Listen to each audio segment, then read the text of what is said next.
My friends, let's start with a foundational truth. Your feelings aren't a reaction to the world around you. They're actually the cause of the world you experience. This might sound strange if you've been raised to believe your emotions are simply responses to outside events, but I tell you it works the other way around. Your emotions, your inner states, are the actual substance your external reality gets built from. Think of it this way. The world you see around you is nothing more than a shadow, a reflection of your inner state of being. Just as a projector throws images onto a screen, your consciousness projects your inner states onto the screen of space and time. And just as swapping the film in a projector changes what appears on screen, changing your inner state changes the world you experience. Now, you might be thinking, surely you can't deny the reality of what I'm actually facing. How can I feel good after losing my job, or when I'm sick, dealing with a serious illness, or when my relationships are falling apart? To this I ask you to deny the existence of your current circumstances. I ask you to deny their power over your inner state, because your circumstances, no matter how dire they might seem, have no inherent power to make you feel anything at all. Your feelings aren't determined by what happens to you. They're determined by your interpretation of what happens. And this interpretation, this meaning you attach to events, is entirely within your control. Let me give you an example to illustrate this. Picture two people who've just lost their jobs. One falls into despair, feeling hopeless and defeated. The other feels excited, seeing this as an opportunity for a fresh start, a chance to finally pursue a long-held dream. Same external event, completely different emotional responses. What creates the difference? It isn't the event itself, it's the meaning each person assigns to it. Now you might be thinking, surely some events are inherently negative. Surely some circumstances are objectively bad. To this I say, there is no objective reality outside your own consciousness. What you call reality is simply a reflection of your assumptions, your beliefs, your habitual thought patterns. This isn't to say challenging circumstances don't exist. They do, but their power to affect your emotional state depends entirely on your choice to give them that now. You always have the ability to choose your response, to choose how you'll feel, regardless of external conditions. But why does this matter so much? Why should you strive to feel good when seems to be going wrong? The answer lies in the creative power of your emotions. Your feelings aren't just responses to your world. They're the very substance your world gets created from. When you consistently feel good, when you maintain a positive emotional state, regardless of what's happening around you, you're aligning yourself with the creative power of the universe. You're tuning your consciousness to the frequency of your desires rather than the frequency of your current circumstances. Think of it this way. Your emotions work like a radio tuner. When you feel negative emotions, fear, anxiety, despair, you're tuning into the frequency of lack, of limitation, of things going wrong. But when you choose to feel good, to feel positive emotions no matter the circumstances, you're tuning into the thrust of abundance, of possibility, of things going right. And here's the key. The universe can only give you more of whatever frequency you're tuned into. Stay tuned into lack and limitation, and that's what you'll keep experiencing. But tune into abundance and possibility, and that's what will start manifesting in your life instead. This is exactly why it's so crucial to remember to feel good, especially when everything else seems to be falling apart. Because in those exact moments, when it's hardest to feel good, that's when it matters most. That's when you have the greatest chance to shift your entire reality. Now I can hear some of you thinking, isn't this just positive thinking? Isn't this just putting on a happy face and pretending everything's fine when it isn't? To this I say, this isn't about pretending or faking positive emotions. This is about understanding the true nature of reality and your role as its creator. Once you truly understand that your inner state is the cause, not the effect, of your external reality, feeling good becomes the single most logical, most practical thing you can do. It isn't about ignoring problems or pretending they don't exist. It's about recognizing that the solution to any problem, the path to any desire. Let me give you another example to make this clear. Imagine you're in a dark room, fumbling around, trying to find the light switch. The longer you fumble in the dark, the more frustrated you get, the more things you bump into, the more chaos you create. But the moment you find the switch and flip on the light, everything changes. Suddenly, you can see clearly. You can move easily. You can put everything back in order. Your emotional state works exactly like that light switch. When you're stuck in a negative emotional state, you're fumbling around in the dark. You can't see solutions. You can't spot opportunities. You just create more chaos and confusion. But once you shift into a positive emotional state, once you remember to feel good, it's like flipping on that light. Suddenly, you can see clearly. Solutions become obvious. Opportunities reveal themselves. Order replaces chaos. Now, I know what some of you are thinking. How can I possibly feel good in the middle of real problems, real challenges? This is a fair question. It's easy to feel good when everything's going smoothly. The real test, the real opportunity for growth and transformation, comes when you can hold on to a positive emotional state in the face of real adversity. So, how do you actually do this? How do you remember to feel good when everything else seems to be going wrong? The key lives in your imagination. Your imagination is the single most powerful tool you possess. It's the actual workshop where your reality gets created. When circumstances seem dire, when problems seem insurmountable, that's exactly the moment to turn to your imagination. Close your eyes, take a deep breath, and imagine a reality where your problems are already solved, where your desires are already fulfilled. Feel the relief, the joy, the excitement of that reality. Let those feelings fill your entire being. Now, some of you might be thinking, isn't this just fantasy? Isn't this just escapism? To this I say, your imagination isn't a place you escape reality into. Your imagination is the very place where reality gets created. What you imagine with feeling, what you experience vividly in your mind's eye, isn't separate from reality. It's reality in its earliest form. It's a reality not yet manifested in the world your physical senses can perceive, but no less real for that. In fact, it's more real because it's the cause, and your physical reality is merely the effect. When you imagine a better reality, when you feel the emotions tied to that reality, you're not engaging in idle fantasy. You're engaging in the most powerful, most practical act of creation available to you. You're impressing the reality you want to experience directly onto your subconscious mind. And your subconscious mind, which knows no difference between what's vividly imagined and what's physically experienced, immediately gets to work bringing about the conditions and circumstances that match your imagined reality. This is exactly why it's so crucial to remember to feel good, especially when external circumstances seem to be at their absolute worst. Because in those moments, when you choose to feel good despite appearances, you're exercising your true power as a creator. You're asserting your dominion over your own reality. Now, let's address another common concern. Some of you might be thinking, if I feel good when things are going wrong, aren't I just deluding myself? Aren't I ignoring reality? To this I say, what is reality exactly? Is it only what your physical senses show you at this exact moment? Or is it the infinite field of possibility living inside your imagination? What you call reality is simply the outpicturing of past thoughts and feelings. It's the harvest of seeds you planted at some earlier point. But at any given moment, you hold the power to plant new seeds, to imagine and feel a new reality into existence.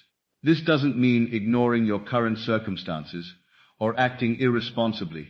It means acknowledging your present situation while simultaneously holding in your mind and track the reality you actually want to experience.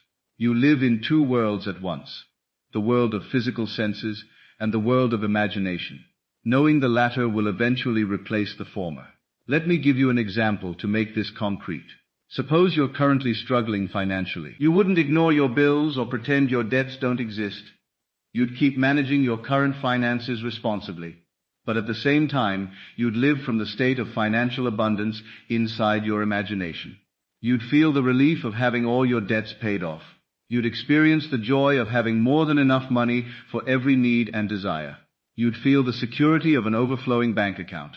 And you'd carry these feelings with you all through your day, even while dealing with your current financial reality.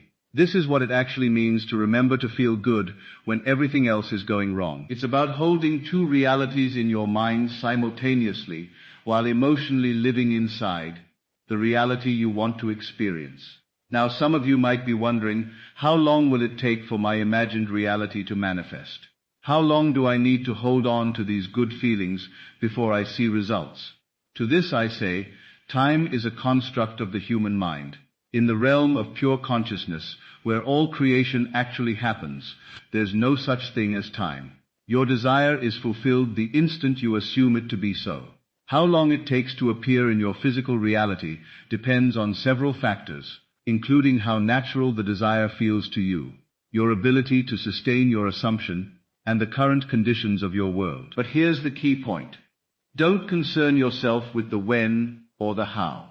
Your job is simply to assume the feeling of your wish fulfilled and to live from that state. The universe handles the details. Trust the process. Know that whatever you've assumed must come to pass by universal law. Remember, creation is finished. Every possible reality already exists. When you assume a new state, when you choose to feel good despite challenging circumstances, you're not creating something new. You're simply selecting a different reality out of the infinite array of possibilities that already exist. You're tuning your consciousness to a different frequency, so to speak, and thereby experiencing a different version of reality. This understanding should free you from anxiety and impatience. There's no need to worry about whether your desire will manifest. It must, because it already exists. Your only real task is aligning your consciousness with it through your assumption, through your choice to feel good, regardless of external circumstances. Now let's talk about an aspect of this principle a lot of people overlook. How can you not feel profound gratitude? Gratitude isn't just a pleasant emotion. It's a powerful creative force. When you feel grateful, you're affirming that you already have what you desire. You're living from the state of fulfillment, of abundance, of your wish already realized. And in doing so, you're aligning yourself even more powerfully with that reality. So, cultivate an attitude of gratitude, especially when circumstances feel challenging. Be thankful not just for what you already have in your physical reality, but for what you've already assumed in your imagination. Feel the gratitude of already being, doing, or having what you desire. This gratitude will transform your entire experience of life. You'll find yourself appreciating the present moment more fully, even while assuming a different state. You'll start seeing the beauty and perfection in everything, recognizing it all as an expression of the same divine consciousness that you are. Now, I want to address something that comes up constantly as people start applying these principles. They begin wondering, if feeling good matters so much, what happens if I can't maintain positive emotions all the time? What if I have moments of doubt, fear, or negativity? Friends, it's important to understand the goal was never to never experience negative emotions. Negative emotions are a natural part of the human experience. The goal is not to dwell in these negative states, not to let them define your overall emotional climate. Think of it like the weather. Just as there will always be some cloudy or rainy days, there will always be some moments of doubt or fear. But just as a few cloudy days don't define the overall climate, a few moments of negativity don't define your overall emotional state. The key is not resisting these negative emotions when they show up, but acknowledging them, accepting them, and then choosing to shift back toward a positive state. Remember, you always hold the power to choose your emotional state, regardless of circumstance. One powerful way to shift your emotional state is through affirmations, but not just any affirmations. Affirmations you actually feel to be true. The power of an affirmation doesn't live in the words themselves. It lives in the feeling behind those words. For example, if you're facing financial difficulty, simply repeating, "I am wealthy," might feel false and create inner conflict. Instead, you might affirm, "I am open to financial abundance," or "money flows to me easily and frequently." Choose affirmations that feel true to you, that create a genuine sense of possibility and excitement when you say them. Another powerful technique for holding on to a positive emotional state is visualization. Spend a little time each day visualizing your desired reality in vivid detail. See it, hear it, feel it, taste it, smell it. Make it as real as possible inside your imagination. As you do this, pay attention to whatever feelings arise. Let yourself fully experience the joy, the excitement, the relief of having your desire fulfilled. These feelings are the bridge connecting your current reality to your desired reality. Now, some of you might be thinking, but what about action? Don't we need to actually do something to bring about the changes we want? To this I say, of course action matters, but not the kind of action most people picture. Most people believe they need to take action to make things happen. They believe they need to struggle, to strive, to force things into being. But this kind of action usually comes from a place of lack, of fear, of trying to fix something perceived as broken. The kind of action I'm talking about is inspired action. Action that flows naturally out of your assumed state. When you're consistently feeling good, when you're living from the state of your wish fulfilled, you'll find yourself naturally taking actions aligned with that state. These actions won't feel like struggle or effort. They'll feel natural, effortless, even joyful. Opportunities will start presenting themselves to you. You'll have sudden intuitive flashes of insight. You'll find yourself in the right place at the right time. This happens because when you're in alignment with your desire, when you're feeling good despite challenging circumstances, you're in harmony with the creative power of the universe. You're letting that power work through you, guiding your actions and orchestrating events in ways you could never have planned or forced on your own. Now, let's address another common concern. Some of you might be thinking, but what about other people?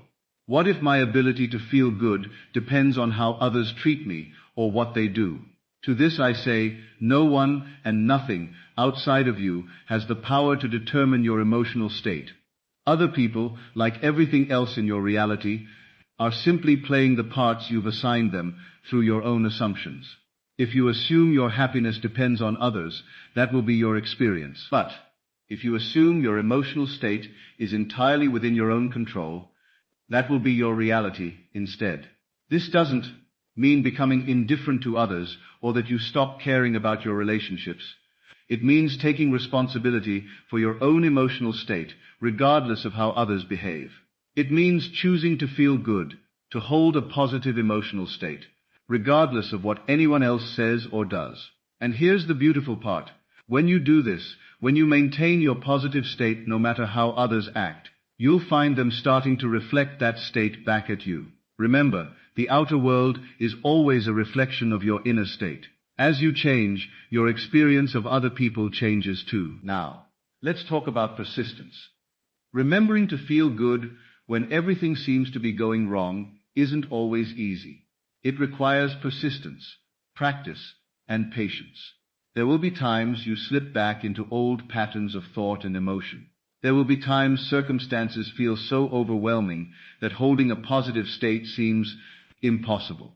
But this was never about being perfect. It's about consistently returning to your desired state, no matter how many times you slip. It's about making the choice again and again to feel good, despite whatever appearances suggest.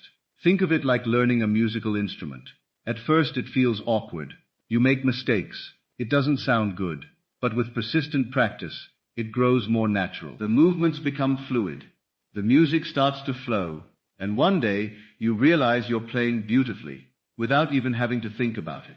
The same is true for holding a positive emotional state.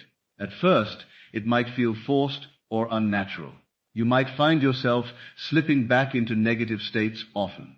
But with persistent practice, it gets easier. It becomes more natural. And eventually, it becomes your default state entirely. Now, I want to address something that keeps coming up as people apply these principles. They start worrying about being selfish or uncaring if they focus on feeling good while people around them are struggling. But I assure you, holding your positive state is one of the most loving, most compassionate things you can do. When you choose to feel good, regardless of circumstances, you become a beacon of light in a world that often seems dark. You become a living example of consciousness's power to transform reality. You inspire others, not through preaching or lecturing, but through your very being. What's more, when you maintain a positive state, you're in a far better position to actually help others. Think about it. Can a drowning person save another drowning person? You need to be standing on solid ground, or better yet, sitting in a boat, in order to throw a lifeline to someone struggling in the water. In the same way, when you're mired in negative emotions, when you're overwhelmed by challenging circumstances, you're in no real position to help anyone. But when you're grounded in a positive state, when you're living from the state of your wish fulfilled, you have the stability, the clarity, and the resources to make a genuine difference in other people's lives. Remember, too, that your state of consciousness affects more than just your own experience. It touches the collective consciousness of all humanity. Every single time you choose to feel good, despite challenging circumstances, you're elevating the entire human family. You're adding your light to the sum of all light, making it a little easier for others to find their own way out of darkness. As we near the end of our discussion, I want to leave you with this final thought. Remembering to feel good when everything else is going wrong isn't just a technique for manifesting your desires.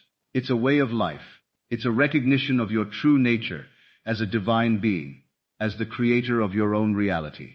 When you consistently choose to feel good, regardless of external circumstances, you're declaring your independence from the world of effects. You're asserting your true power as a cause.